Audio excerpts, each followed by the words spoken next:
এই ভিডিওর প্রথম প্রশ্ন, স্বাধীন ভারতে কমনওয়েলথ গেমসে প্রথম স্বর্ণপদক কে জিতেছিলেন? এটির উত্তর ডি, মিলখা সিং। এই কিংবদন্তি দৌড়বিদ 1958 সালে কার্ডিফে অনুষ্ঠিত ব্রিটিশ সাম্রাজ্য এবং কমনওয়েলথ গেমসে পুরুষদের 440 গজ দৌড়ে এই ঐতিহাসিক সাফল্য অর্জন করেন। পরের প্রশ্ন, ফুটবলের সর্বোচ্চ নিয়ন্ত্রক সংস্থা কোনটি? এটির উত্তর সি, ফিফা। 1904 সালে প্রতিষ্ঠিত এই সংস্থা বিশ্বকাপ সহ বিশ্বব্যাপী সমস্ত বড় ফুটবল প্রতিযোগিতা তত্ত্বাবধান করে এবং ফুটবলের নিয়মকানুন নির্ধারণ করে। নেক্সট প্রশ্ন, কোন দেশ 2022 সালের ফিফা বিশ্বকাপ জিতেছে? এটির উত্তর এ, আর্জেন্টিনা। কাতারে আয়োজিত ফাইনালে আর্জেন্টিনা একটি উত্তেজনাপূর্ণ পেনাল্টি শ্যুটআউটে ফ্রান্সকে 4-2 গোলে হারিয়ে তাদের তৃতীয় বিশ্বকাপ জিতে নেয়। লিওনেল মেসির নেতৃত্বে 1986 সালের পর এই প্রথম আর্জেন্টিনা বিশ্বকাপ জয় করে। পরের প্রশ্ন, উইম্বলডন শব্দটি কোন খেলার সাথে সম্পর্কযুক্ত? এটির উত্তর বি, টেনিস। এটি একটি টেনিস টুর্নামেন্ট যা অল ইংল্যান্ড লন টেনিস এবং ক্রিকেট ক্লাব দ্বারা লন টেনিস অ্যাসোসিয়েশনের সহযোগিতায় প্রতি বছর লন্ডনের উইম্বলডনে আয়োজিত হয়। 1877 সালে প্রতিষ্ঠিত এটি একমাত্র গ্র্যান্ড স্ল্যাম যা এখনও প্রাকৃতিক ঘাসের উপর খেলা হয়।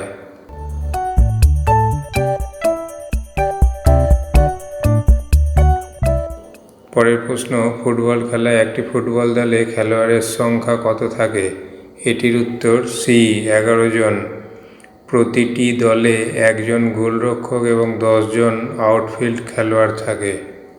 নেক্সট প্রশ্ন, কোন ক্রিকেট খেলোয়াড় দ্য ওয়াল নামে বিখ্যাত? এটির উত্তর বি, রাহুল দ্রাবিড়। তিনি এই ডাকনামটি অর্জন করেছিলেন তার অপরিসীম একাগ্রতা, দৃঢ় প্রতিরক্ষা এবং দীর্ঘ সময় ধরে ব্যাট করার ক্ষমতার জন্যে। পরের প্রশ্ন, আন্তর্জাতিক ক্রিকেট কাউন্সিল এর সদর দপ্তর বর্তমানে কোথায় অবস্থিত? এটির উত্তর এ, সংযুক্ত আরব আমিরাতের দুবাইতে। 2005 সালের আগস্টে আইসিসি লন্ডনের লর্ডস থেকে তাদের সদর দপ্তর দুবাইতে স্থানান্তরিত করে। এটি ক্রিকেটের আন্তর্জাতিক নিয়ন্ত্রক সংস্থা হিসেবে কাজ করে। পরের প্রশ্ন, আন্তর্জাতিক অলিম্পিক কমিটির সদর দপ্তর বর্তমানে কোথায় অবস্থিত? এটির উত্তর সি, সুইজারল্যান্ডের লুসানে। 1915 সাল থেকে শহরটি আইওসির প্রশাসনিক কেন্দ্র হিসাবে কাজ করে আসছে, যা অলিম্পিক রাজধানী নামেও পরিচিত। বর্তমানে অলিম্পিক হাউস নামে পরিচিত। এটি জেনেভা হ্রদের তীরে অবস্থিত।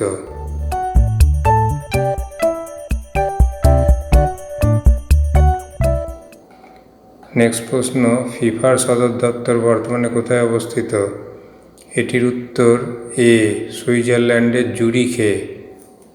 ফেডারেশন ইন্টারন্যাশনাল ডি ফুটবল অ্যাসোসিয়েশনের 1904 সালে ফ্রান্সের প্যারিসে প্রতিষ্ঠা হলেও পরে এর সদর দপ্তর সুইজারল্যান্ডে স্থানান্তরিত হয়।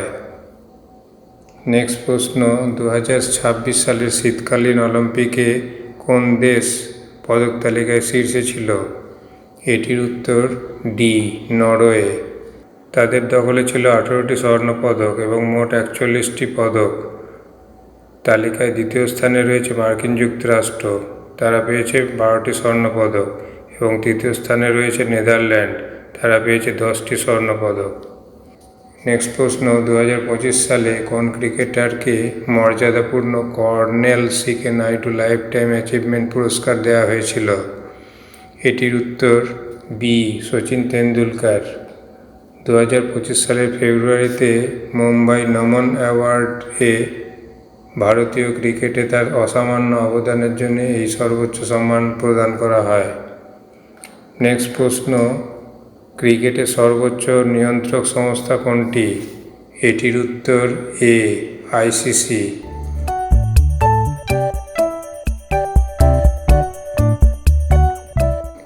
পরের প্রশ্ন, কোন ক্রীড়াবিদ উড়ন্ত শিখ বা দ্য ফ্লাইং শিখ নামে পরিচিত? এটির উত্তর সি, মিলখা সিং। ইনি একজন অ্যাথলিট। এই কিংবদন্তি ভারতীয় ট্র্যাক অ্যান্ড ফিল্ড অ্যাথলিট ছিলেন একজন অসামান্য স্প্রিন্টার। ইনি 1958 এবং 1962 সালের এশিয়ান গেমসে স্বর্ণপদক এবং 1958 সালের কমনওয়েলথ গেমসে স্বর্ণপদক জিতেছিলেন। পরের প্রশ্ন, নিচের কোন রঙটি অলিম্পিক প্রতীক 5টি রিং এর মধ্যে বিদ্যমান নেই? এটির উত্তর ডি, কমলা রং। সাদা পটভূমিতে নীল, হলুদ, কালো, সবুজ ও লাল রঙের রিং আছে। এই 5টি রিং অলিম্পিক গেমসে ঐক্য এবং চেতনার প্রতীক। 1913 সালে পিয়েরে ডি কুবার্টিন এটির নকশা তৈরি করেছিলেন। নেক্সট প্রশ্ন, 2028 সালের গ্রীষ্মকালীন অলিম্পিক কোন দেশ আয়োজন করবে? এটির উত্তর সি, লস অ্যাঞ্জেলেস। এটি 2028 সালের 14 জুলাই থেকে 30 জুলাই পর্যন্ত নির্ধারিত। নেক্সট প্রশ্ন, ডুরান্ড কাপ কোন খেলার সাথে সম্পর্কিত? এটির উত্তর বি, ফুটবল। 1888 সালে সিমলায় শুরু হওয়া এই টুর্নামেন্টটি এশিয়ার প্রাচীনতম ফুটবল টুর্নামেন্ট এবং বিশ্বের তৃতীয় প্রাচীনতম ফুটবল টুর্নামেন্ট।